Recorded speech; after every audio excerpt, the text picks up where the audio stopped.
হাল ইউকবালুল জারহু ওয়াত তা'দীলু মিন গায়রি বায়ানি সাবাবিহি, যে একজন রাবীর ব্যাপারে যদি কোনো ইমাম বললো যে তিনি আদেল ছিলেন, একজন ছিলেন কায়না ফিকতান, সিকত ছিলেন, অথবা তার ব্যাপারে কেউ জারাহ করলো, তার দোষ বর্ণনা করলো, তো এই দোষ বর্ণনা এবং প্রশংসা বর্ণনা এটা যদি কারণ ব্যাখ্যা না করে, ঠিক তাকে আদেল কেন বলা হচ্ছে, তার মধ্যে কি কি গুণ ছিল, এটা যদি কারণ ব্যাখ্যা না করে, অথবা তার জারাহ করা হচ্ছে কেন, তার যে সমালোচনা করা হলো, তার হাদিস যে গ্রহণযোগ্য হবে না, এই কারণটা কি, তার যে দোষের কারণটা কি, এই কারণ যদি ব্যাখ্যা না করা হয়, তাহলে কি এই জারাহ এবং তাদিল এটা কি গ্রহণ করা যাবে কিনা। আম্মা তা'দিলু ফায়ুকবালু মিন গায়রি যিকরি সাবাবিহি আলা সহিহিল মাশহুর।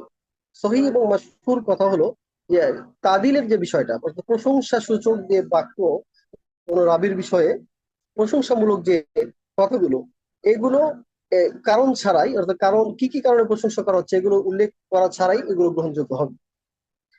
লিআন আসবাবাহু কাসীরাতুন ইয়াসউবু হাসরুহা, কেননা একজন মানুষের যে প্রশংসামূলক যে গুণ এগুলো অনেক হয়ে থাকে, এগুলো সবগুলো কিতাবে নিয়ে আসা এটা কঠিন বিষয়।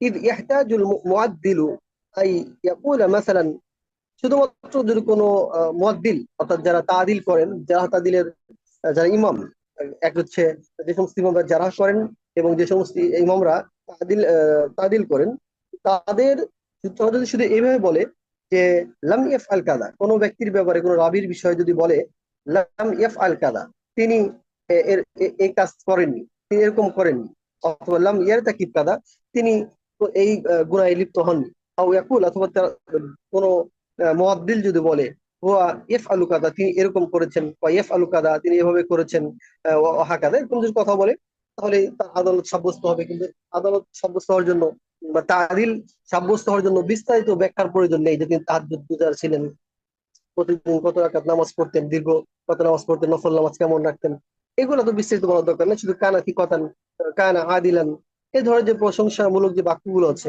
যদি এরকম যদি কোনো মুআদ্দিল অর্থাৎ তাদিলের ইমাম যদি বলে কোনো রাবির ব্যাপারে, তাহলে সেটাই গ্রহণযোগ্য।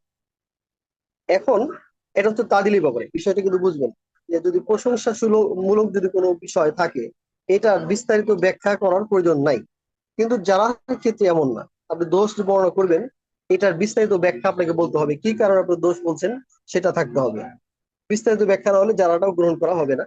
আম্মাল জারহু ফালা ইউকবালু ইল্লা মুফাসসারান, আর যারা এটা বিস্তারিত ব্যাখ্যা ছাড়া গ্রহণযোগ্য নয়।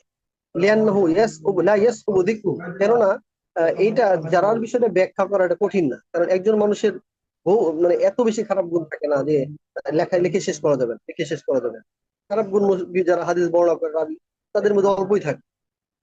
ওয়ালিয়ান্নান নাসা ইয়াখতালিফুনা ফি আসবাবিল জারহি, কেননা জারাহ করার বিষয়ে মানুষদের মধ্যে ভিন্নতা থাকে। অর্থাৎ এক লোকের একটা আচরণ দেখলাম, যে আচরণটা আমার কাছে সেটা দোষ দোষযুক্ত মনে হতে পারে, কিন্তু আরেকজন ইমামের কাছে সেটা দোষযুক্ত নাও হতে পারে। অর্থাৎ দোষের বিষয়টা এক একজনের কাছে এক এক রকম হতে পারে। কথা কি বোঝা যাচ্ছে আমার? বুঝতে পারছেন তো না আসিফুর রহমান ভাই? জি স্যার, জি জি স্যার। আলহামদুলিল্লাহ। না বোঝা গেলে, না বোঝা গেলে বলবে একটু সারা দিন। তো যারার ক্ষেত্রে অবশ্যই সেটার কারণ ব্যাখ্যা করতে হবে, যে কি কারণে তার মধ্যে দোষটা আপনি বর্ণনা করেছেন। ফাকাদ ইয়াজরুহু আহাদুহুম বিমা লাইসা বিজারিহি, কোন একজন ব্যক্তি একজনের জারাহ করতে পারে, সমালোচনা করতে পারে, কিন্তু এটা এই সমালোচনা অন্যের কাছে এটা গ্রহণযোগ্য নয়, অন্যের কাছে এটা সমালোচিত বিষয় নয়, কিন্তু আরেকজনের কাছে সমালোচিত বিষয় মনে হয়, তিনি সেটা সমালোচনা করেছেন। قال ابن الصلاح, ইবনে সালাহ রাহিমাহুল্লাহ বলেছেন وهذا ظاهر مقرر في الفقه والاصول, যে ফিকহ এবং উসুল ক্ষেত্রে এটা প্রসিদ্ধ যে জারাহ করতে হলে, দোষ বর্ণনা করতে হলে, এটা তাফসীর তবে ব্যাখ্যা করতে হবে কি কারণে তার দোষ আছে বলা হয়েছে। وذكر الخطيب الحافظ انه مذهب الائمه حفاظ الحديث والنقاد, এবং খতিব বাগদাদী রাহমাতুল্লাহ আলাইহি তিনি বলেছেন যে আইমে হাদিস, হাফিজে হাদিস এবং নুকাত যারা আছেন, নাকিদ যারা আছেন, সমালোচক যারা আছেন, তাদের এটা উসুল যে তার ব্যাপারে একজন একটা দোষ বর্ণনা করলে এটা যাচাই না বা তিনি যদি কারণ ব্যাখ্যা না করেন, তাহলে তাকে আমরা দঈফ রাবী বলবো, তার ব্যাপারে আমরা দঈফ হিসেবে গ্রহণযোগ্য বলবো, এরকম না। একজন যদি দঈফ বলে বা দোষ বর্ণনা করে, এটা কারণ কি কি কারণে দোষ বলা হয়েছে এটা যদি থাকে, তাহলে এটা গ্রহণ, তার এই কথা গ্রহণযোগ্য হবে। মিসলিল বুখারী বুখারী ও মুসলিম ও গায়রিহিমা, যেমন ইমাম বুখারী এবং মুসলিম এরকম তারা দেখেছেন যে কোন একজন ব্যক্তি কোন রাবীর বিষয়ে খারাপ মন্তব্য করেছেন, কিন্তু এটা ব্যাখ্যা করেননি যে কি কারণে খারাপ। আর ইমাম বুখারী এবং মুসলিম যাচাই করে দেখেছেন যে আসলে তাদের কথা ধর্তব্য নয়, তারা ওই সমস্ত রাবীদের কাছ থেকে হাদিস গ্রহণ করেছে।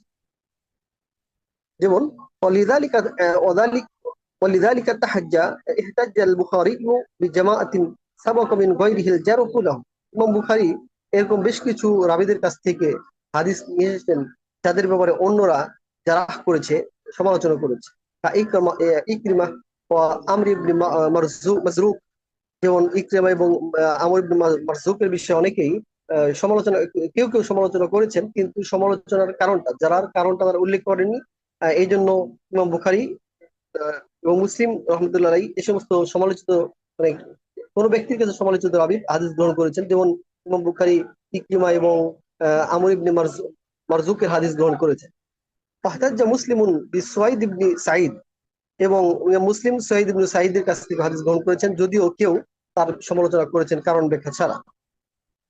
জামাআতি নিশতাহারাত তা'নু ফীহি, এবং এরকম একদল রাবীদের কাছ থেকে ইমাম মুসলিম হাদিস গ্রহণ করেছেন যাদের ব্যাপারে সমালোচনা করা হয়েছে, কিন্তু সমালোচনার বা যারা এর কারণ ব্যাখ্যা করা হয়নি। এর পরের পৃষ্ঠা গেলে ভালো হয়, 184 পৃষ্ঠা। জি মাশাআল্লাহ।